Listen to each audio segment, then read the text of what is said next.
और व्यक्ति की वाणी, ये निरंतर बुराई की ओर जाते हैं। मन भी बुराई की ओर जाता है। खेत में पानी लगाने वाले किसान जानते हैं कि खेत में जहां पानी की आवश्यकता होती है वहां पानी नहीं जाता, नीचे गड्ढे में भरता चला जाता है जहां आवश्यकता ना हो। वाणी भी पूरे दिन व्यर्थ की वार्तालाप में रहती है, लेकिन हमें वाणी से जो बोलना है, भगवान का भजन करना है, बोले उस पे वाणी चित्त नहीं देती।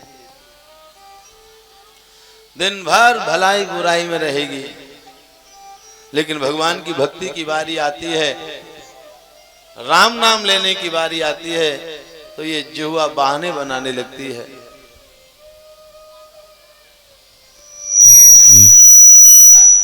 प्रिय भक्तों, पानी को सही ढंग से प्रयोग करने के लिए उसका उपयोग किया जाता है। मशीन लगाकर उसको ऊपर टंकी में स्थापित किया जाता है, तब बाथरूम में नहाने में उसे प्रयोग में लिया जाता है। बोले ऐसे ही इस मन को बड़े जतन से, बड़ी साधना से इसे भगवान की भक्ति में लगाया जाता है। ये कभी लगता नहीं, ये मन भगवान की भक्ति में कभी लगता नहीं है।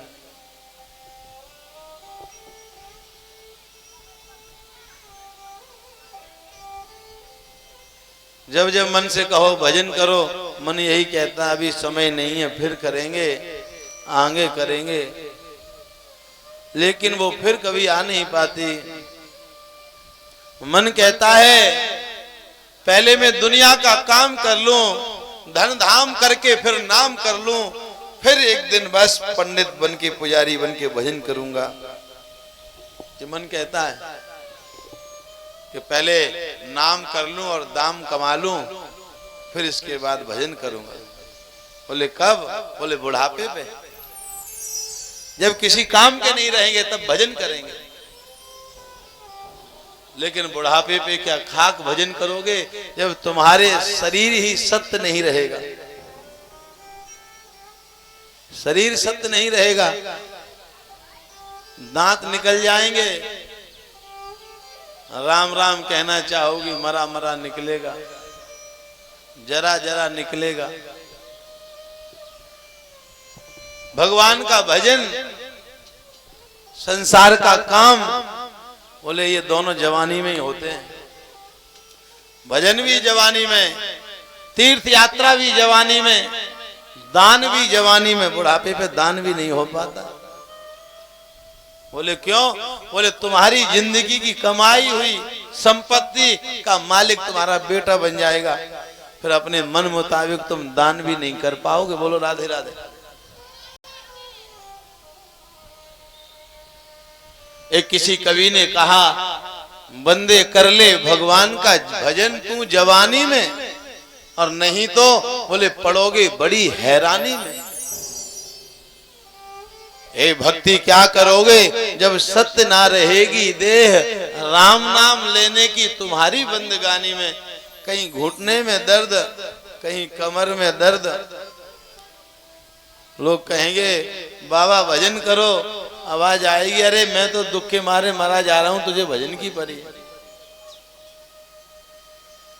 भक्ति क्या करोगे जब सत्य ना रहेगी देह। वृंदावन में जाओगे बांके बिहारी के दर्शन करने के लिए बुढ़ापे में, उज्जैन में जाओगे महाकाल के दर्शन करने के लिए बुढ़ापे में, बोले दूर से ही दिखाया जाएगा, बोले तुम्हें नजर में भी नहीं आएगा कि महाकाल बैठे हैं कि नहीं बैठे। आंख में तनेगा जाला और बुढ़ापे पे लाठी से पड़ेगा पाला। किसी महापुरुष ने कहा क्या, ये भजन करो मस्त जवानी में, बुढ़ापा किसने देखा। क्या सुखवीर सिंह अभी जवानी में बैठे हो, बोले बुढ़ापे पे, बोले कहते महाराज हम नहीं बैठ पाएंगे, हमारे पैर दर्द कर रहे। भजन करो मस्त जवानी में बुढ़ापा किसने देखा है।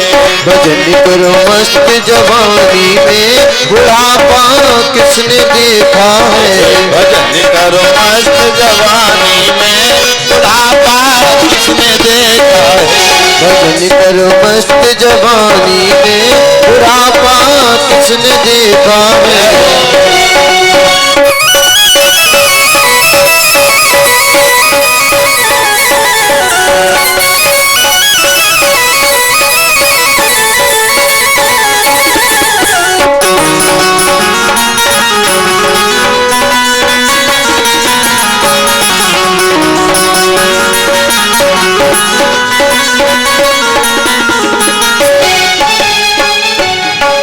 देखो ये भैया नच रही है, नचना भी जवानी में है, बुढ़ापे पे नहीं नच पाओ। पैर से लंगड़े हो जाओगे, पैर से लंगड़े हो जाओगे, नाच फिर कर नहीं पाओगे, नाच फिर कर नहीं पाओगे। पैर से लंगड़े हो जाओगे, पैर से लंगड़े हो जाओगे, तीर्थ फिर जा नहीं पाओगे, तीर्थ फिर जा नहीं पाओगे। अंत में तुम पछताओगे, अंत में तुम पछताओगे। तीर्थ करो जय हो, तीर्थ करो जय हो, तीर्थ करो मस्त जवानी में बुढ़ापा किसने देखा है। तीर्थ करो मस्त जवानी में बुढ़ापा किसने देखा है। भजन करो मस्त जवानी में बुढ़ापा किसने देखा है। भजन करो मस्त जवानी में बुढ़ापा किसने देखा है।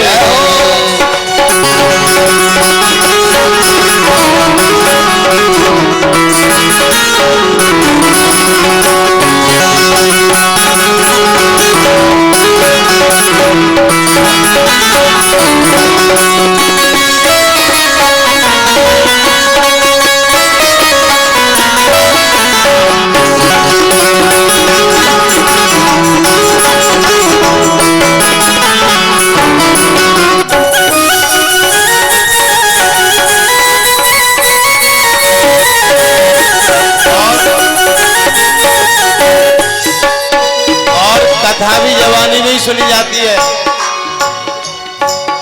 नहीं पंडित जी कुछ और कहेंगे, आप कुछ और समझोगे। हाँ कान से कान से बहरे हो जाओगे, कान से बहरे हो जाओगे, कथा फिर सुन नहीं पाओगे, कथा फिर सुन नहीं पाओगे। कान से बहरे हो जाओगे, कान से बहरे हो जाओगे, कथा फिर सुन नहीं पाओगे, कथा फिर सुन नहीं पाओगे। कथा सुनो, कथा सुनो, जय हो, कथा सुनो मस्त जवानी में बुढ़ापा किसने देखा है। कथा सुन मस्त जवानी में बुढ़ापा किसने देखा है। भजन करो मस्त जवानी में बुढ़ापा किसने देखा है।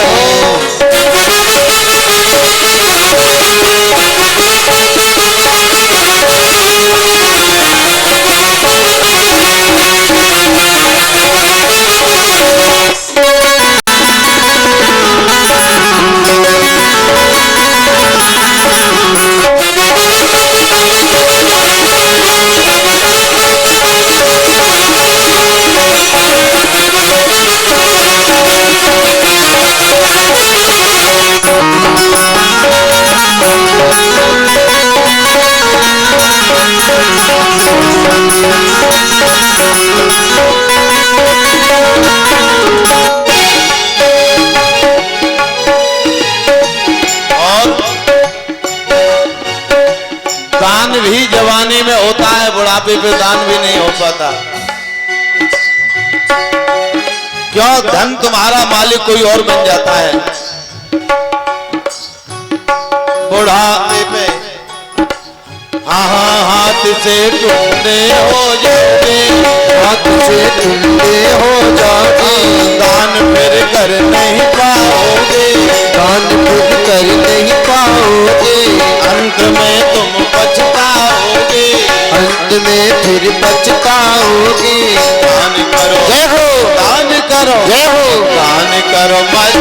जवानी में बुढ़ापा किसने देखा है। पानी करो मस्त जवानी में बुढ़ापा किसने देखा है। भजन करो मस्त जवानी में बुढ़ापा किसने देखा है। भजन करो मस्त जवानी में बुढ़ापा किसने देखा है। बुढ़ापा किसने देखा है। बुढ़ापा किसने देखा है। बुढ़ापा किसने देखा है।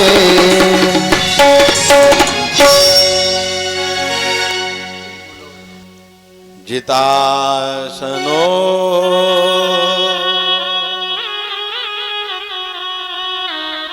बरियाने सते प्रश्ना कृतो लोकहितं नृपा।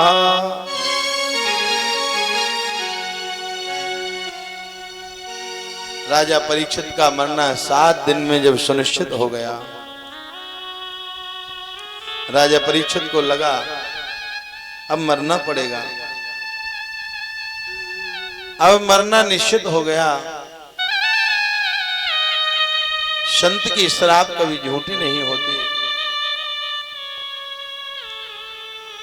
शरीर ने पाप किया है तो शरीर को दंड भोगना पड़ता है। वेद की सूक्त एक मंत्र है, जो काया से पातक होई और बिन भोगे छूटे नहीं कोई।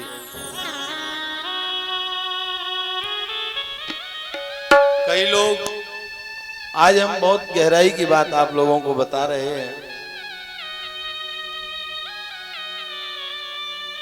कई लोगों को ऐसा लगता है कि हम पाप कर लें फिर धर्म कर लेंगे तो हम अपने धर्म से पाप को धो लेंगे, लेकिन ऐसा होता नहीं। शरीर से पाप करोगे तो पाप का भी फल तुम्हें भोगना पड़ेगा, और शरीर से धर्म करोगे तो धर्म का फल भी आपको भोगना पड़ेगा। बोलो राधे राधे, जोर से बोलो। आपके गांव में फौजी है कि नहीं? फौज में लोग लगे? कोई फौजी यदि भारत देश की रक्षा के लिए सरहद पर 10 आतंकियों को मार दे तो सरकार उसे इनाम देती है, वाह, अशोक चक्र से सम्मानित करती है। और वही फौजी रिटायर होके अपने घर पे आ जाए और कोई पड़ोसी उसे तंग करे तो 2-3 पड़ोसियों को मार दे तो सरकार क्या उसे इनाम देगी? सरकार उसे सजा देगी। अब वो ये कहे, अरे भाई, मैंने देश की रक्षा के लिए 30 साल गवाए, 10 आतंकियों को मारा, और यदि मैंने अपनी रक्षा के लिए अपने अड़ोसी पड़ोसियों को मार दिया तो क्या हुआ? हमारा उसमें से काट दो इसमें। सरकार कहेगी, नहीं भाई, वहां तुमने आतंकियों को मारा तो धर्म बन गया, और यहाँ तुमने पड़ोसियों को मारा तो पाप बन गया। धर्म का फल तुम्हें अशोक चक्र से सम्मानित किया, और तुमने ये पाप किया है, बोले इसका फल बोले जेल में सड़ना पड़ेगा। दोनों का फल मिलता है। काया से जो पातक हुई, काया से जो पातक हुई, बिन भोगे छूटे नहीं कोई। पाया से जो पातक हुई,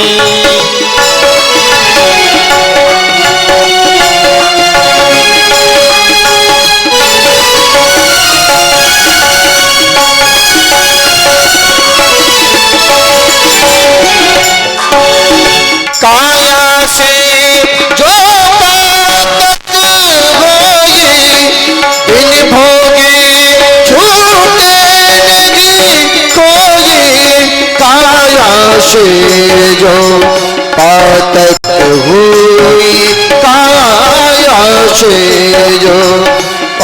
तक हुई काया से अवश्यमेव भोक्तव्यम कृता कर्म शुभाशुभम ना भुक्ते क्षीयते कर्म कल्प कोटि शतैरपि। थोड़ा बेस डालो, इसमें इको डालो थोड़ा सा।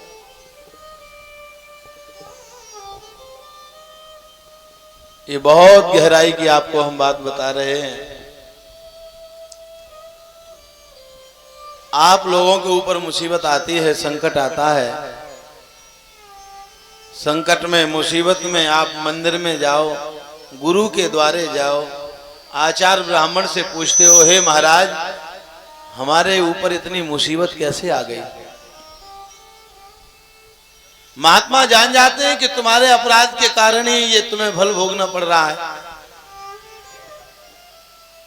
फिर महात्मा धर्म का सहारा लेते हैं और कहते हैं अब तुम भागवत कराओ, अब तुम हवन कराओ, अब तुम काली का खप्पर भरो, अब तुम अमुक देवता का जाप कराओ। बोले इससे तुम्हारा संकट दूर हो जाएगा। अब जब 7 दिन तक भागवत करता है व्यक्ति, तो 7 दिन तक वो धर्म में प्रवृत्त हो जाता है, राम का नाम लेने लगता है। और ये स्वाभाविक है कि 7 दिन में भगवान की भक्ति होती है। और समय आने पर बोले थोड़े से समय में, साल भर के अंतराल में, बोले समय का चक्र घूम जाता है, अच्छाई का फल आने लगता है। दीपावली के बाद नवंबर में गेहूं बो दिए तो बोले चैत्र में फसल आ ही जाएगी, बोले फिर तो काटनी ही पड़ेगी उस फसल। धैर्य रखो। हमने उस दिन भी बताया था कि आज हमारे ये सुखवीर सिंह धर्म का बीज बो रहे हैं, बोले समय आने पर इनके बच्चे ये बोले इसका फल प्राप्त करेंगे। धर्म का एक भी पल, धर्म का एक भी क्षण व्यर्थ नहीं जाता। बोलो राधे राधे। एक बार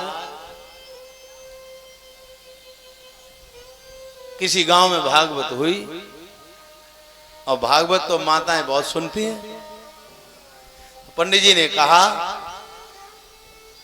वो नारी बड़ी भाग्यशाली है, बोले जो नारी पत्नी के साथ, अपने पति के साथ में बैठ के भागवत सुने, पति के साथ बैठ के हवन करे, और पति के साथ बोले देश में तीर्थ भ्रमण करे, पति के साथ गंगा स्नान करे, ऐसा सौभाग्य व्यक्ति को मिल नहीं पाता। ये 3 चीजें बड़े सौभाग्य से मिलती हैं।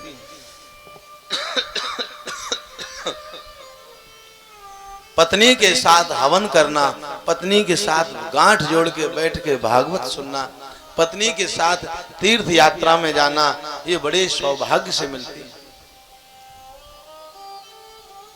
आप क्षत्रिय हो, राजा राम ये सौभाग्य से वंचित रह गए।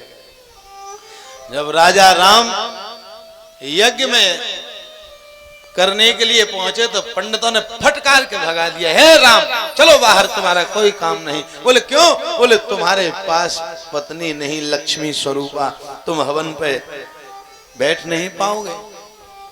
राजा राम को याद आ गया और अपने मन में बड़ा दुख प्राप्त किया, आहा मैं इस सौभाग्य से वंचित रह गया है। सुखवीर सिंह को शर्म आती है कि कहां गांठ जोड़ के महाराज 7 जन्म की तुमने बैठा दिया।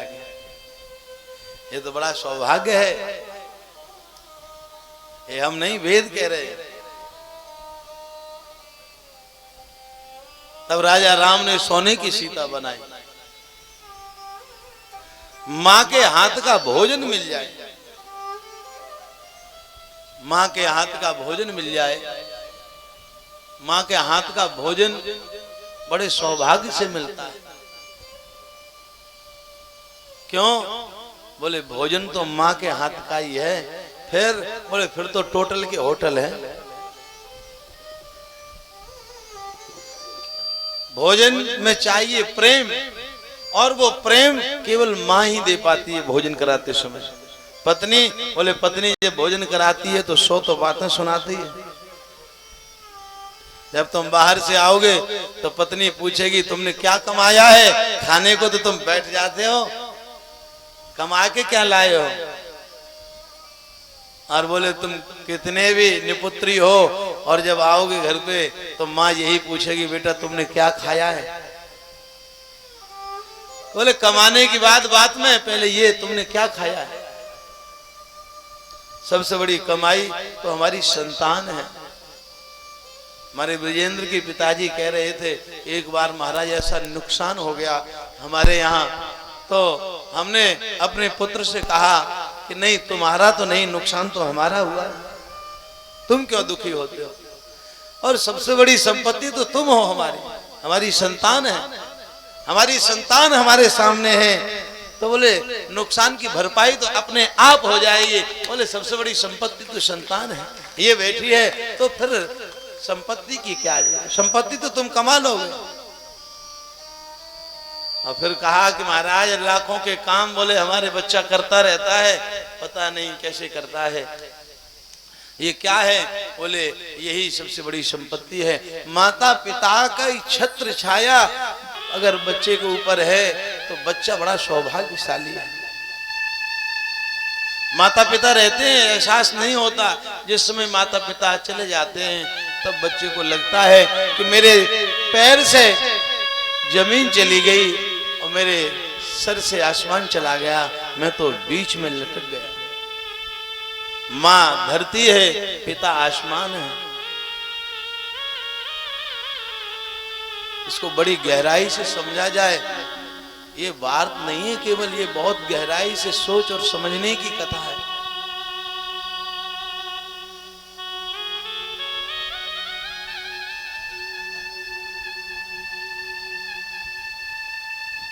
गुरु के हाथ से तिलक लग जाए, गुरु के हाथ से तिलक लग जाता है तो सौभाग्य जागृत होता है। तिलक लगाओ, इसलिए लोग कहते हैं अरे महाराज अब तिलक लगाओ, सब बातें छोड़ो। क्यों? बोले गुरु के अंगूठे से जब तिलक लगता है यजमान के मस्तिष्क पर तो सौभाग्य की जागृति होती है।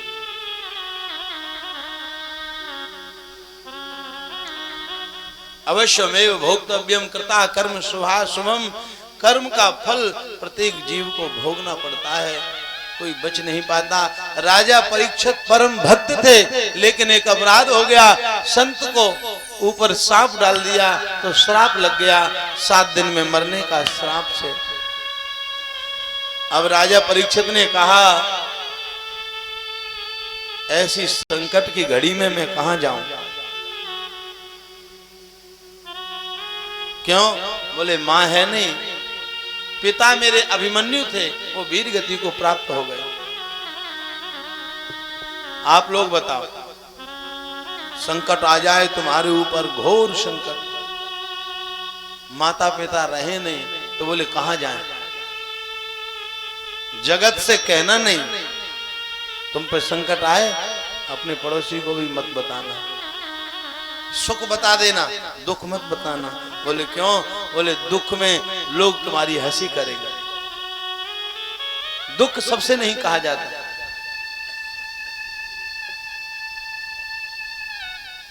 माँ बाप से अगर संकट आए तो पुत्र को तत्काल पहले अपने माँ बाप को बताना चाहिए।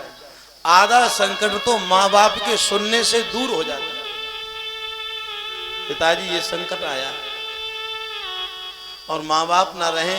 राजा परीक्षित ने कहा माँ तो रही नहीं, पिता भी है नहीं, अब मैं कहां जाऊं, मौत जैसा संकट आ गया। आहा, याद आ गया क्या? किसी संत ने कहा था जब पिता ना रहे, माँ ना रहे, तो बोले फिर बोले गुरु रूपी महात्मा के पास चलना चाहिए, वे ही अब संकट को दूर कर सकते हैं और कोई नहीं कर सकता। और पहुंच गए कहां? जहां 88,000 महात्मा बैठे थे। श्री सुखदेव जी महाराज का आगमन हुआ। बोलो सुखदेव जी महाराज की। इनकी 16 वर्ष की आयु है, बड़े सुंदर हैं, बैठे हैं,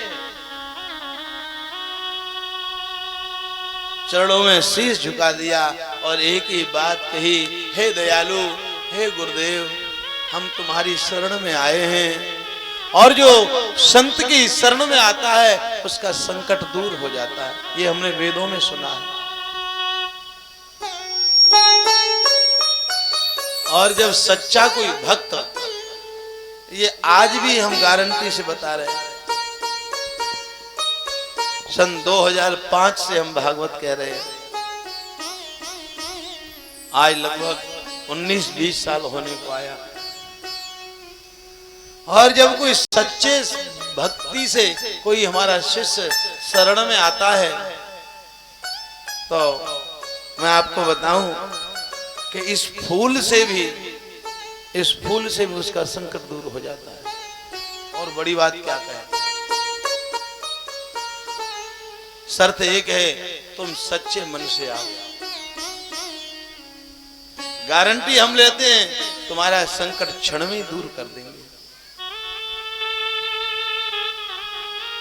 है राजन, जब कोई रोगी सच्चे डॉक्टर के पास पहुंच जाता है तो वो कह देता है, डॉक्टर चिंता की कोई जरूरत नहीं, अभी दवाई खिलाएंगे, तुम स्वस्थ हो जाओगे। बोले अच्छा, डॉक्टर तो आधी बीमारी बातों से ही दूर कर देता है। हे हरि की कथा सुनाने वाले, हरि की कथा सुनाने वाले, प्रभु की कथा सुनाने वाले, तुमको लाखों प्रणाम, तुमको लाखों प्रणाम।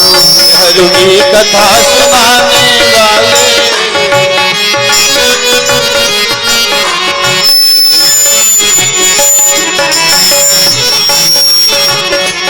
हरि की कथा सुनाने वाले, प्रभु की कथा सुनाने वाले, तुमको लाखों प्रणाम, तुमको लाखों प्रणाम, तुमको लाखों प्रणाम, तुमको लाखों प्रणाम।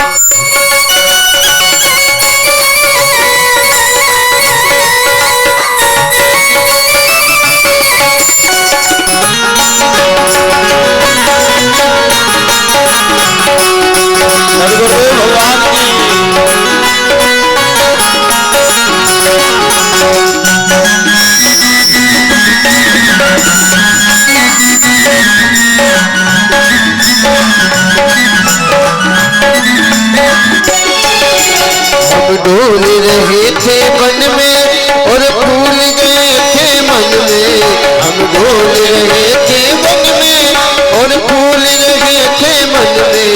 पूरा बताने वाले, पूरा बताने वाले, तुमको लाखों प्रणाम, तुमको लाखों प्रणाम, तुमको लाखों प्रणाम, तुमको लाखों प्रणाम।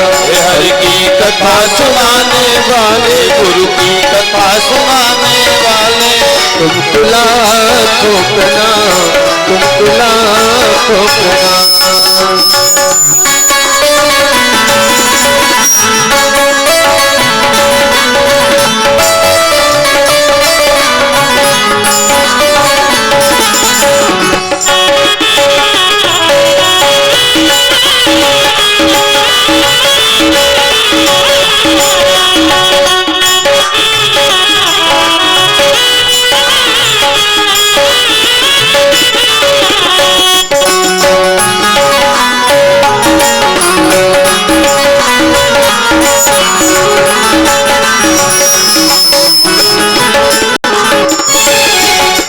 लेकर विष का प्याला जा रहे थे उनके गाला, हम लेकर विष का प्याला जा रहे थे उनके गाला। ओ सुधा पिलाने वाले, ओ अमृत पिलाने वाले, तुमको लाखों प्रणाम, तुमको लाखों प्रणाम, तुमको लाखों प्रणाम, तुमको लाखों प्रणाम, तुमको लाखों प्रणाम, तुमको लाख प्रणाम, तुमको लाखों प्रणाम।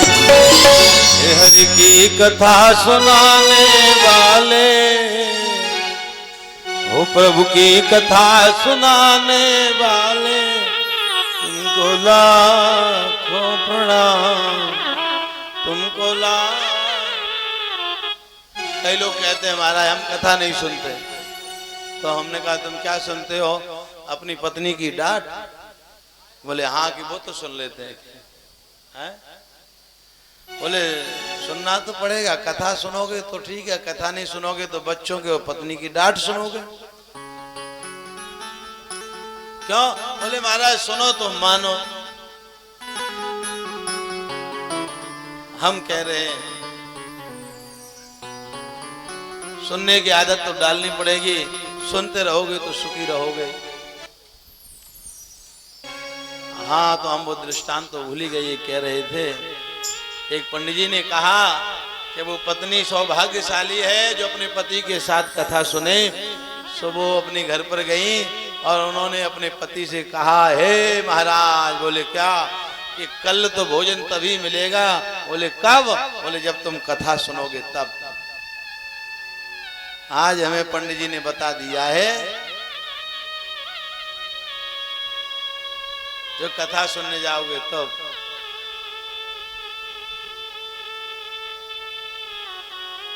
और उसके कोई संतान नहीं थी।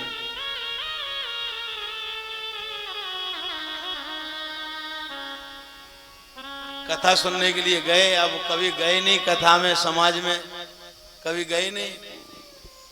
जब लोग कभी जाते नहीं और भीड़ भाड़ समाज में देखते हैं तो उन्हें बैठने का ढंग भी पता नहीं रहता, हम कहाँ बैठे कैसे बैठे। और गांव के लोगों ने देखा आहा आज ये कहाँ से आ गए घर से निकल के। लोग तो मजाकी होते ही हैं गांव के, जो लोग घर में ही गुले रहे, पत्नी का ही मुंह देखे रहे और वो एकदम बाहर आ जाए तो गांव के तो लोग होते ही मजाकी। देखते ही बोले आइए आइए, आहा कहाँ से आए हैं, आइए आइए। अब लोगों ने कहा खड़े क्या हो, बैठिए बैठिए बैठिए। अब बैठ गए।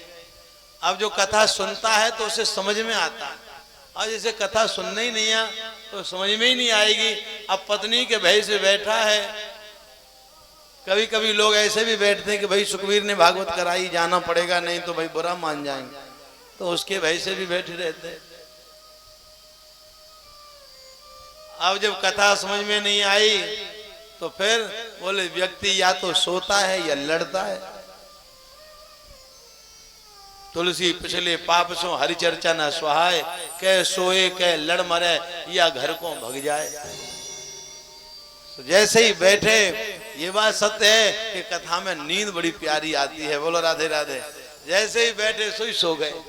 अब लोगों ने देखा तो लोगों ने मुंह मटकाया, देखो ये कथा सुनने आए। अब जब कथा पूरी हुई और पंडित जी ने कहा बोलो भागवत भगवान की, तो एकदम नींद खुल पड़ी। अरे कि कथा पूरी हो गई? लोगों ने कहा हो गई। हो गई कि हाँ कि अब? बोले अब क्या, जाइए जाइए जाइए। बोले कहाँ? बोले जहां से आए थे वहीं जाइए के। अब घर पे पहुंचे, पंडित जी ने कहा था कि पति पत्नी को एक दूसरे को बताना चाहिए कि भागवत में आज इतनी अच्छी बात मिली। पत्नी ने कहा क्यों महाराज कथा सुनी? बोले हाँ पूरी सुनी। कथा कैसी थी? अरे कथा तो बहुत अच्छी थी। कि बताओ? कि बस ये मत पूछो क्या बताओ, क्या हम पंडित हैं सो रटेंगे। अरे कुछ तो समझ में आई होगी वो तो बताओ। बोले क्या बताएं? बोले भागवत में वही 3 बातें। क्या? जब पहुंचे तो लोगों ने कहा आइए आइए आइए। जब खड़े हो गए तो लोगों ने कहा बैठिए बैठिए बैठिए। आज जब कथा पूरी हो गई, जाने क्या पंडित जी आला उदल बकते रहे, हमारे तो समझ में नहीं आई, लेकिन इतना समझ में आई क्या कि जब पूरी हो गई तो लोगों ने कहा जाइए जाइए जाइए। ये 3 ही तो बातें हैं। उसकी पत्नी ने माथा ठोका कि अरे अच्छे बुद्धू चंद हो, तुम्हें ये 3 बातें समझ में आई? पत्नी बुद्धिमान थी। पत्नी ने कहा अरे हाँ यही मंत्र है, इनको जपा करना है, इनसे कल्याण हो जाएगा। और दिन में भागवत में सोई सो रात में नींद ना आए। अब नीचे से कमरे से ऊपर कमरे में पहुंच गए। हम बोले क्या करें, बड़ी मुसीबत है, भागवत में सोते रहे, अब तो नींद ही नहीं आ रही। अब उन्होंने कहा, पत्नी ने कहा था वो भागवत के मंत्र जपना वो कल्याणकारी हैं, तो अपने बैठे बैठे कहने लगे, आइए आइए आइए, जाइए जाइए जाइए और बैठिए बैठिए बैठिए। और उसी दिन देव योग से उनके घर में चोर चोरी करने के लिए आ गया। अब चोर जैसे ही ऊपर के कमरे में घुसे तो बोल रहे थे, आइए आइए आइए। तो चोरों ने कहा, मर गए, बाप रे बाप, इसने तो देख लिया कि अब तो चोरी पूरी बेकार हो गई। सो धीरे से पीछे पैर किया, जैसे ही पीछे पैर किया सो कहा, जाइए जाइए जाइए। बोले, आप तो पक्का देख ले। सो आके एकदम चरणों में गिर गया। सो कहने लगे, बैठिए बैठिए बैठिए। अरे पक्का देख लिया, चरणों में गिर गए कि हे महाराज, कि अभी तुम्हारे पड़ोसी के यहाँ चोरी करी है, ये 5000 रुपए चुराए हैं, किसी से कहना नहीं, तुमने हमें देख लिया। जो आके खोल के देखा कि तुम कौन? बोले, तुम कौन? तुमने देख लिया हम चोर हैं, चोरी करने आए थे। आपने कहा आइए जाइए बैठिए, अब ये 5000 रुपए तुम्हें हम दे रहे हैं, किसी से कहना नहीं। बोले, किसी से नहीं कहेंगे। वाह भाई वाह, आनंद आ गए। भागवत की एक दिन की कथा इतनी चमत्कारी कि मैंने बड़े बड़े चोरों को पकड़ लिया। अब रात में दौड़ता हुआ गया, पत्नी के एक थप्पड़ दिया। अरे खड़ी हो जा। बोले, क्या हुआ? बोले, आज तूने कथा सुनने के लिए भेजा, यदि पहले से भेज देती तो मैं कितने चोरों को पकड़ लेता। आज एक दिन की चोरों में, एक दिन की कथा में मैंने देखो 4-5 चोरों को पकड़ लिया और ये 5000 रुपए छुड़ा लिए। बोलो, बात हंसी की है लेकिन बात बड़ी गहराई की है। वे चोर भी तुम्हारे अंदर बसे हैं। ध्यान रखना, बाहर के लोगों से जीतना सरल है। बोले कठिन? बोले कठिन तो अपने आप को जीतना है। अपनी आदतों को सुधार लो तो हमने जाना तुम्हें, तुम बहादुर हो। कहे तो महाराज हमने बड़े बड़ों को जीत लिया। बोले जीत लिया होगा, लेकिन तुम अपने आप को जीत लो पहले। बोले अपने आप को कैसे जीते? बोले यदि तुम्हें क्रोध आता है, बोले आता है, बोले तो हम तुम्हें बहादुर माने। कोई कुछ भी कहे और फिर भी तुम्हें क्रोध ना आए तो तुमने जीत लिया अपने आप, तो तुम बहादुर हो।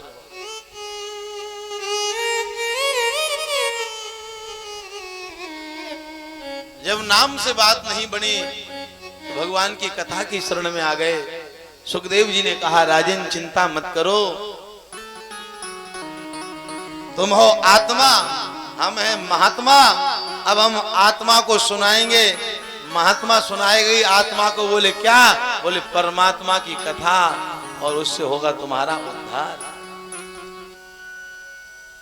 जो जाने ताए देहो जनाई, जानत तुम्हें जानी।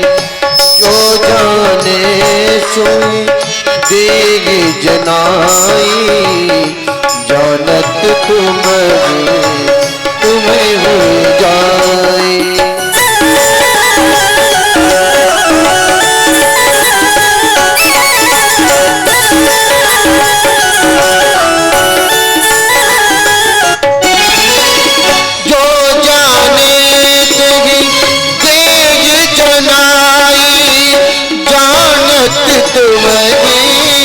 तुम्हें हुई जाई। जो जाने तेरी देगी जनाई, जानत तुम्हें हुई जाई। जानत तुम्हें हुई जाई। एक बात तो है, और कोई जाने न जाने, लेकिन तुम्हारे गांव के लोग तो जान गए। बोले कैसे महाराज? बोले कल हम आए थे तो पत्ता खेलते मिले थे। बोले आज आए तो बोले आज शांति में जगह डली थी, कोई पत्ता नहीं खेल रहा था, तो हमें लगा कि आज लोग कुछ जान गए, कुछ जान गए। कबीरदास से पूछा, तुम ज्ञानी हो के चेला हो के गुरु? तो कबीरदास जी ने कहा, ज्ञानी का तो गुरु हूं और अज्ञानी का चेला। बोले ये कैसे? बोले ज्ञानी तो कुछ जानता है और जानने वाले को कुछ बताया जाता है,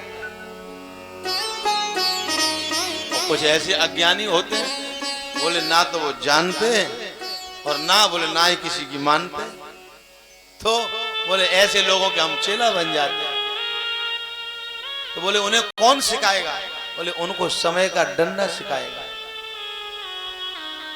अज्ञानी के जब समय का डंडा पड़ता है तो समझ जाता है। हे राजन, क्या चाहते हो? बोलो बोलो क्या चाहते हो?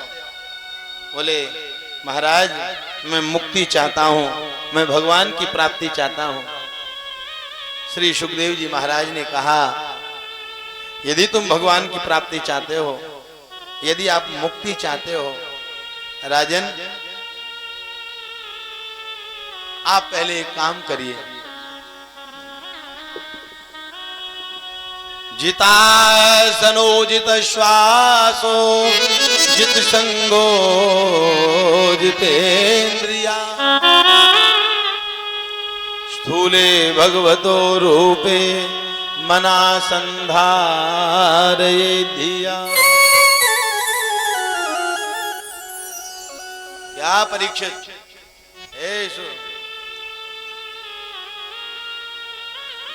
यदि भगवान की भक्ति चाहते हो तो सबसे पहले आसन को जीत लो।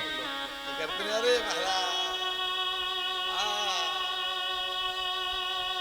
बोले आसन को जीत लो, अपने आसन पर बैठ जाओ, सुखासन पर बैठ के कथा सुनो।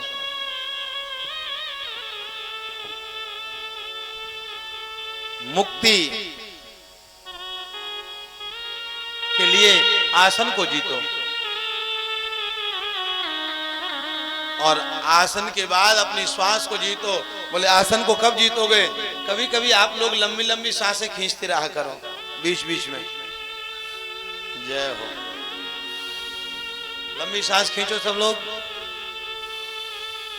लंबी लंबी सांस खींचते रहोगे तो मन एकाग्रचित्त हो जाता है।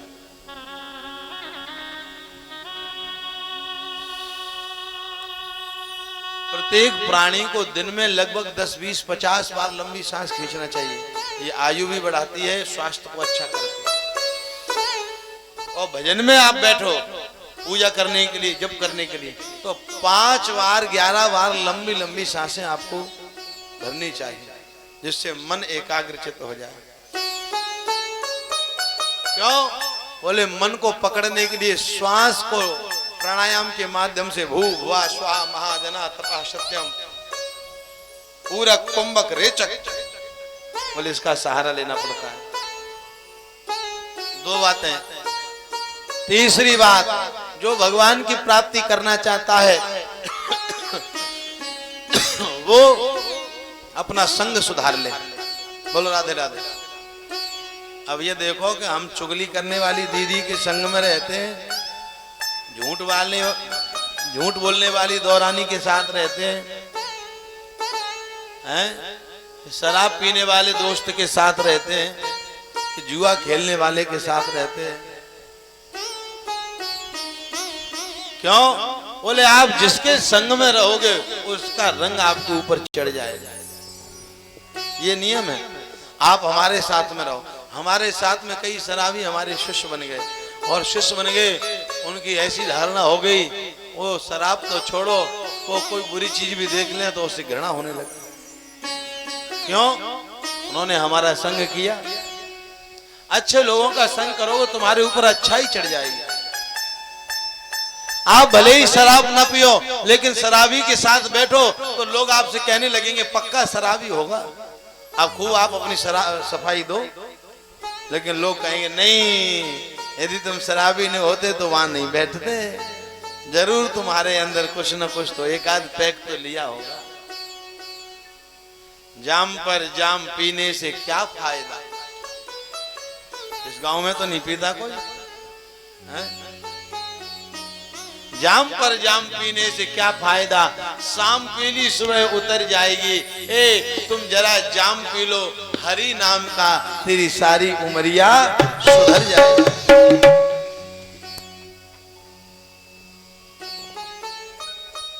प्यारे भक्तों, अपना संग अच्छा बनाना चाहिए प्रत्येक प्राणी को। भगवान श्री कृष्ण की जिनकी तुम कथा सुन रहे हो, बोले उनने सबसे पहले अपना एक मित्र बनाया, और वो मित्र था सुदामा। भगवान कृष्ण ने जीवन में एक मित्र बनाया जिसका नाम था सुदामा, जो बड़ा ज्ञानी था, ध्यानी था, तपस्वी था, त्यागी था। हे राजन, भगवान को भजने वाले जो भक्त हैं वो केवल मंदिर में ही भगवान को नहीं देखें, जो केवल मंदिर में ही भगवान को देखता है वो चौथे नंबर का भक्त है। तो मंदिर के साथ साथ मंदिर की जो पूजा कर रहा है वो भी भगवान का रूप है।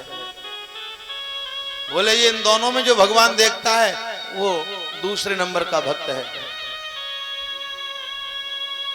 मंदिर में भगवान देखो, मंदिर के पुजारी में, और घर परिवार नगर गांव में जितने भी मनुष्य हैं बोले सबके अंदर वही परमात्मा समाया है। जो सब में भगवान को देखने लगता है वो दूसरे नंबर का भक्त हो जाता है। और जो मनुष्यों में तो देखता ही है, साथ साथ गाय, पशु, पक्षी, भैंस, जितने भी शरीर में जीवात्मा हैं बोले सबके अंदर वही परमात्मा देखता है। वो प्रथम नंबर का भक्त बन जाता है। वही हरि व्यापक सर्वत्र समाना, प्रेमित प्रगट होए में जाना।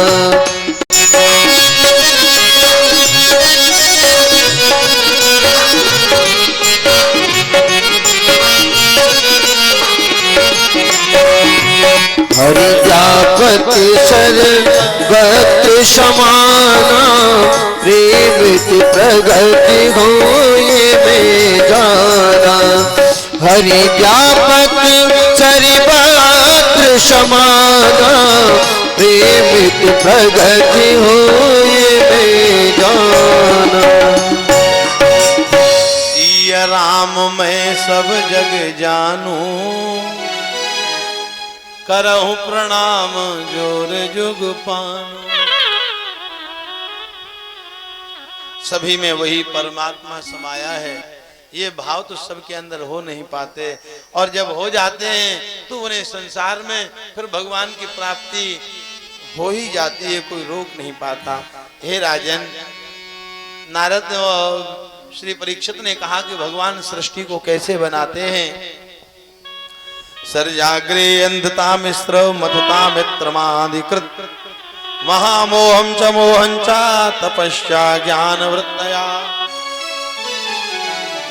श्री हरि विष्णु के नाभि से कमल निकलता है, कमल पर ब्रह्मा विराजमान रहते हैं। ब्रह्मा से भगवान ने कहा तुम सृष्टि बनाओ। जिस समय सारी सृष्टि पर जल ही जल था, ब्रह्मा ने सबसे पहले सृष्टि में 4 ऋषियों को बनाया जिनका नाम है सनक, सनंदन, सनातन, सनत कुमार।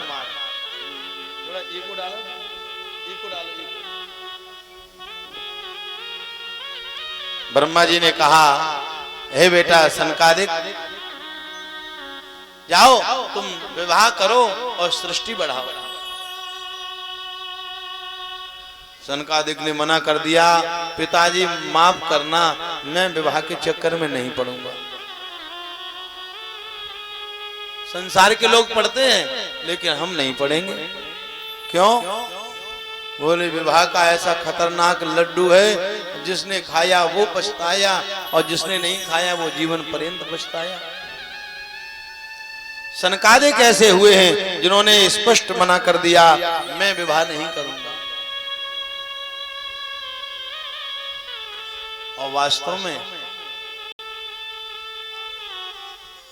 विवाह की बात,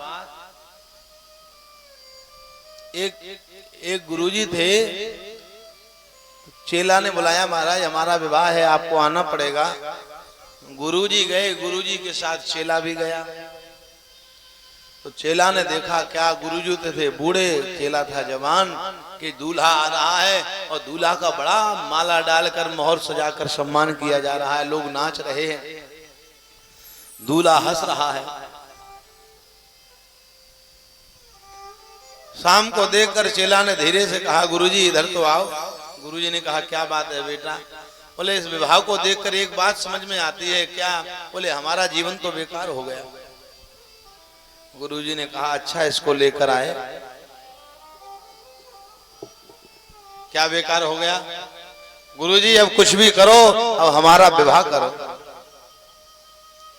गुरुजी ने कहा रे बाप ये तो उल्टा चक्कर हो गया। गुरुजी ने कहा बेटा पहले विवाह की रीति तो देख लो, विवाह जैसा दिखता है वैसा है नहीं। अभी तो पहले दिन का तुमने स्वागत सम्मान देखा, कल का भी देख लो। कल का देखा क्या कि एक रो रही है बेचारी और एक हंस रहा है। उसने कहा गुरुजी ये क्या चक्कर है, एक तो रो रही है चिल्ला रही है और एक मोर लगाए हंस रहा है। गुरुजी ने कहा यही तो विवाह का चक्कर है। बोले जो रो रही है बोले उसका रोना बोले आज तक ही है। बोलो राधे राधे। और जो हंस रहा है इसका हंसना बोले इसका हंसना भी आज तक है। अब आगे बोले अब नहीं हंस पाएगा, अब ये फंस जाएगा। है? नगर गांव में कोई लड़का उद्यमी हो तुम उसका विवाह करा दो और 1 साल बाद देखना उसका उद्यम बिल्कुल शांत हो जाएगा। हाँ, ये 2 काम करवा दो। जो ज्यादा बड़ा पहलवान हो गुंडा हो बोले एक तो उसे चुनाव लड़वा दो और बोले दूसरा उसका विवाह करवा दो तो बिल्कुल बिल्ली भीगी बन जाएगा। गुरुजी ये क्या कह रहे हो? बोले हाँ जो हंस रहा है इसका हंसना आज तक ही है। बोले चिट्ठी छपती है, आप लोगों ने विवाह की चिट्ठी देखी है? उसमें देखना लड़की के आगे ची डला रहता है और बिंदी रखा रहता है। लड़का के आगे जैसे सोमवीर नाम हो तो लड़का के आगे ची बिंदी और नाम, और लड़की के आगे बोले 100 और बिंदी और नाम। इसका अर्थ क्या है मालूम है तुम्हें? लड़का के आगे ची और नाम बोले विवाह के बाद बेटा चिंता से ग्रसित रहोगे, कभी सुखी हो नहीं पाओगे। और बोले लड़की के आगे 100 और बिंदी बोले अकेली लड़की ससुराल से आती है, 100 लोग लेने जाते हैं बारात में, तब वो शेरनी अकेली आती है और अकेली लड़की 100 पे भारी पड़ जाती है। नारी जो बड़े बड़े पहलवानों पे पड़ गई भारी है। हमने कल भी कहा था नारी चाहे तो पुरुष को राजा बना दे अपने पल्लू को झटकार के, और नारी चाहे तो पुरुष को राजा से भिखारी बना दे अपने पल्लू को झटकार के। मुसीबत ऐसी पड़ गई नर पे नारी भारी पड़ गई। भागीरथ ने करी तपस्या सुखी भई त्रिलोकी, स्वर्ग से उतर से गंगा आई फिर शंकर जी ने रोकी। मुसीबत करनी पड़ गई नर पे नारी चढ़ गई, मुसीबत करनी पड़ गई नर पे नारी चढ़ गई।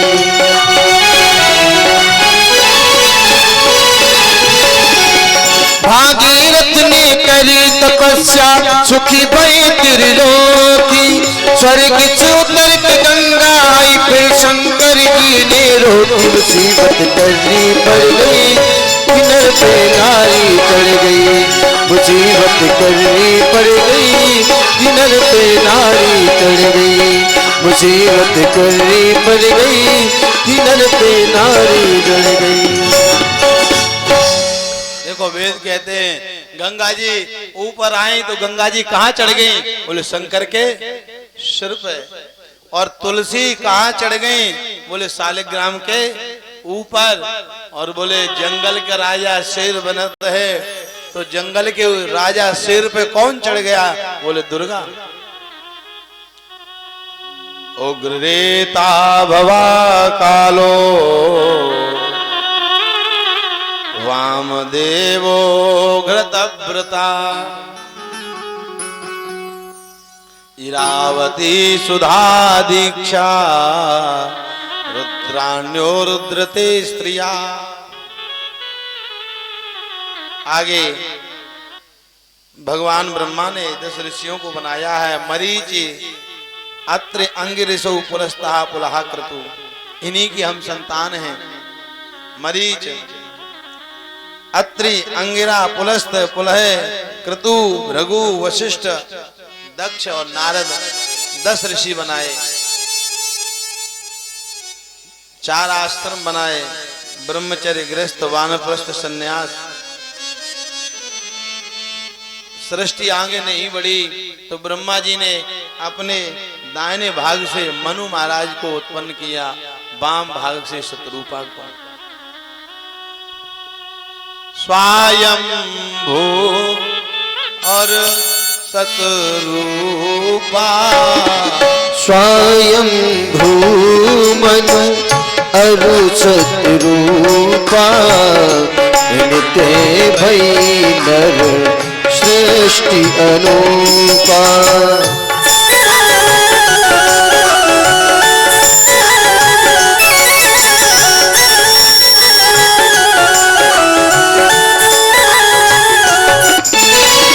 स्वयंभू मनु अरु शत्रुपा, इनते भई नर सृष्टि अनूपा।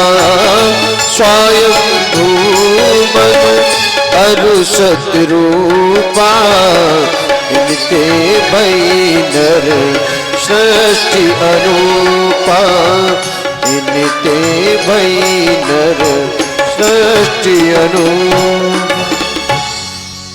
स्वयंभू मनु, इसीलिए आज भी नारी का वाम भाग पुरुष का कहा जाता है और पुरुष का, नारी का दाहिना भाग पुरुष का कहा जाता है और पुरुष का वाम भाग नारी का कहा जाता है।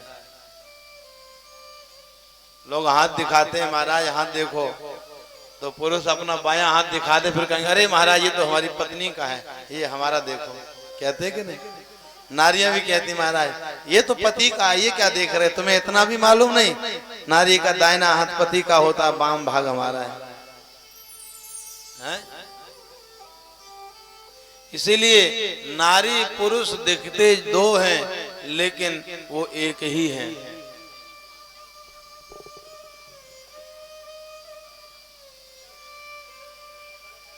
जितम जितम ते जित यज्ञ भावना, त्रयीं तनुं स्वां परिधन्वते नमः।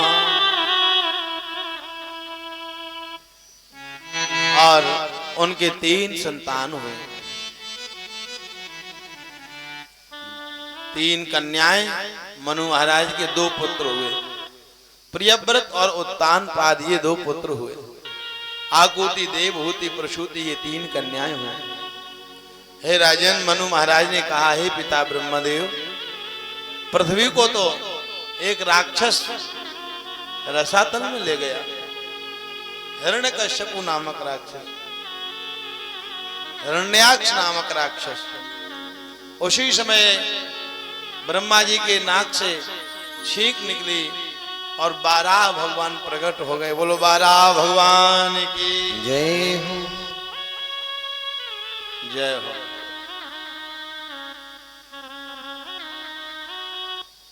12 भगवान सूंघने में माहिर हैं और वो नीचे गए रसातल में, हिरण्याक्ष राक्षस को मारा और पृथ्वी को स्थापित कर दिया।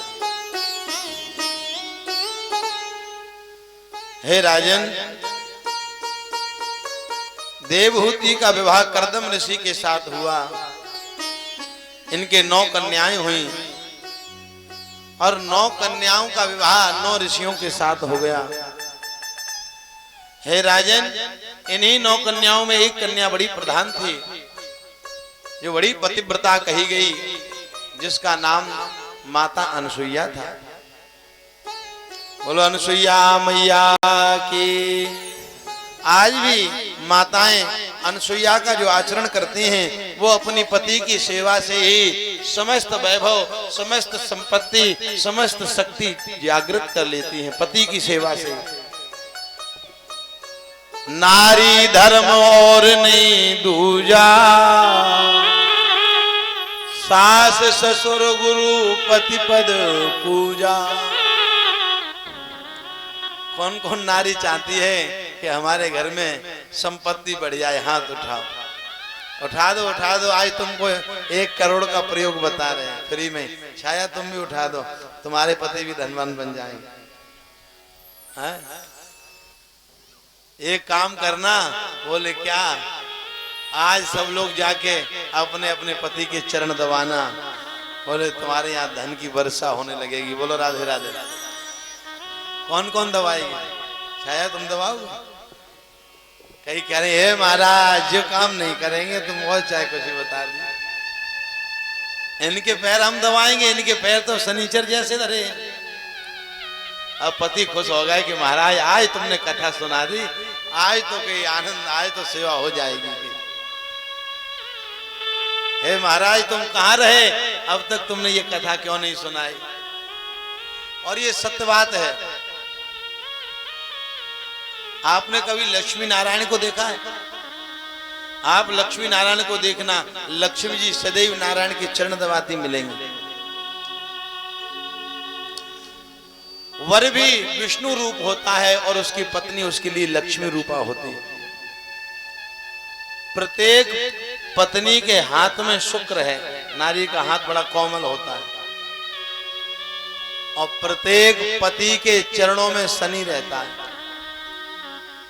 क्यों? बोले शनि जब चरण में वास करता है तो पति घूमता है और घूम घूम के देश विदेश से पैसा कमाता है। पत्नी यदि शाम को बड़े प्रेम से पति के पैर में तेल लगाए, चरण दबाए, तो शुक्र और शनि का मिलन होता है, तो उस पति का सौभाग्य जागृत होता है। और ना मानो तो 6 महीना करके देख लेना। हाँ? एक बार हम कथा कह रहे थे मुरैने में।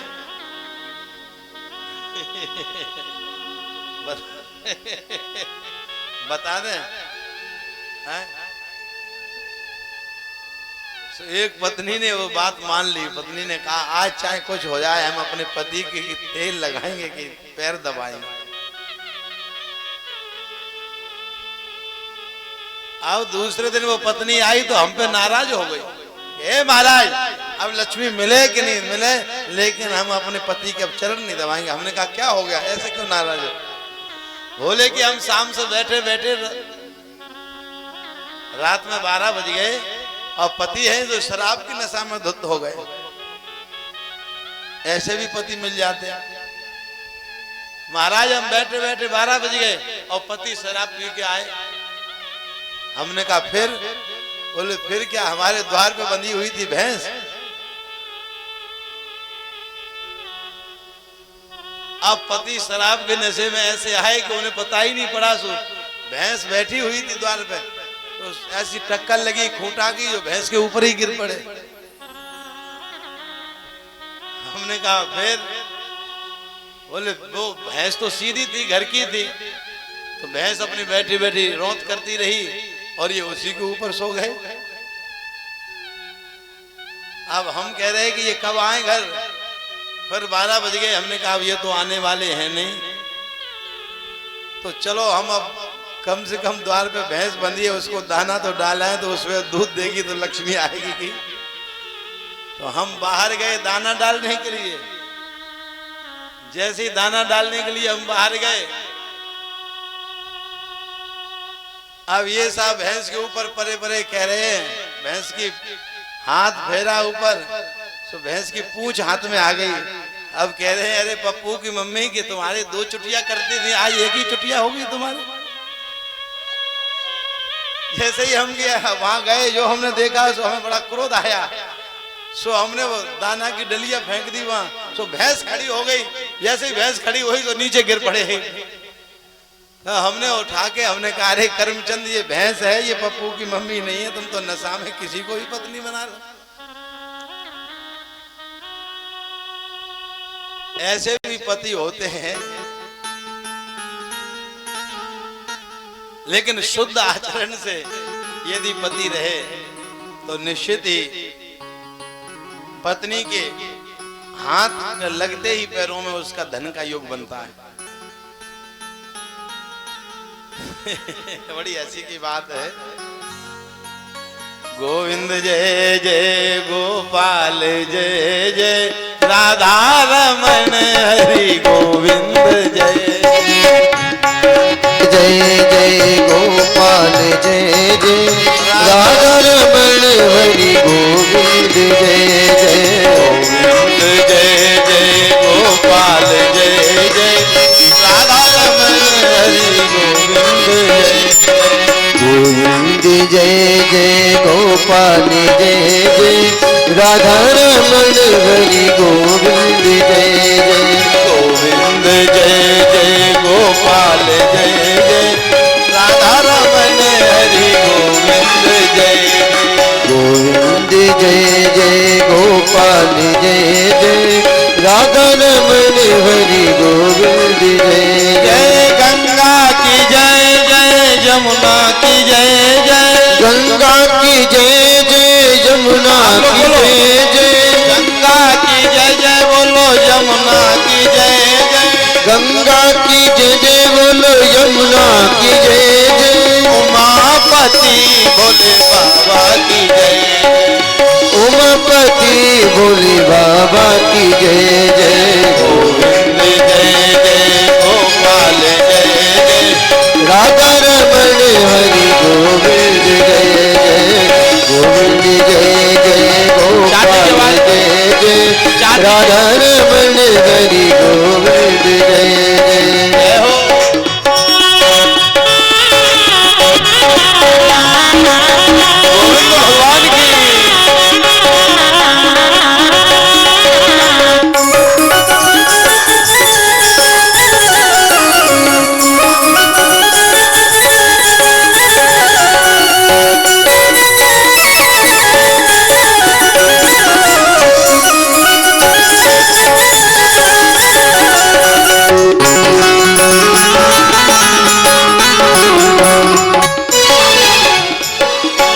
ब्रह्मा की जय जय विष्णु की जय जय ब्रह्मा की जय जय विष्णु की जय जय ब्रह्मा की जय जय विष्णु की जय जय ब्रह्मा की जय जय विष्णु की जय जय उमापति भोले बाबा की जय जय उमापति भोले बाबा की जय जय गोविंद जय जय गोपाल जय जय राधा रमन हरि गोविंद जय जय गोविंद जय जय गोपाल जय जय राधा रमन हरि गोविंद जय जय राधा रमन हरि गोविंद जय जय राधा रमन हरि गोविंद जय जय राधा रमन हरि गोविंद जय जय मनोस्तु सतरूपायाम तिस्रः कन्यास जग्निरे आकुतिर्देवहूतिश्च प्रसूतिरिति विश्रुता। माता अनुसुईया ने अपने पति की सेवा के प्रभाव से ब्रह्मा विष्णु महेश को भी 6-6 महीना का बालक बना दिया। मनोस्तु शतरूपाया तिस्रः कन्यास जग्निरे आकुतिर्देवहूतिश्च प्रसूतिरिति विश्रुता। हे राजन, प्रसूति का विवाह दक्ष के साथ में हुआ। दक्ष ब्रह्मा के पुत्र थे। हे राजन, प्रसूति के भी 16 कन्याएं हुई। 13 धर्म को ब्याही गई, एक स्वाहा को, एक अग्नि को। हे राजन, जो सबसे छोटी कन्या थी सती, वे भगवान शिव को ब्याही गई। लेकिन राजन, सती के साथ विवाह होने के बाद भगवान शंकर की संतान नहीं हुई और सती को